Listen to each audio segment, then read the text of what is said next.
మితిమీరిన నియంత్రణ వల్ల చాలా నష్టపోయాం. నేను ఇప్పటికే కొన్ని పాలసీలు మార్చాను.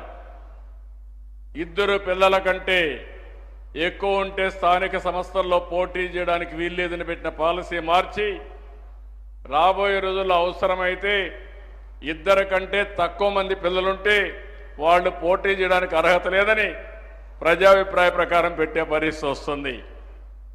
అదే మాదిరిగా ఒకప్పుడు ఒక బిడ్డకే ఆర్థిక సహాయం చేసే పరిస్థితి ఉంటే ఈరోజు నేను తీసుకునేది ఎంతమంది పిల్లలున్నా అందరికీ తల్లికి వందనం కింద 15,000 రూపాయలు ఇస్తామని చెప్పి ఇచ్చాం.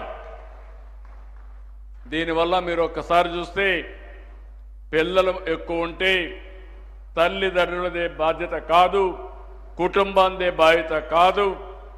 భవిష్యత్తు కోసం ప్రభుత్వం కూడా కలిసి పనిచేస్తాం. ఎక్స్పెండిచర్లో కూడా షేరింగ్ చేస్తాం.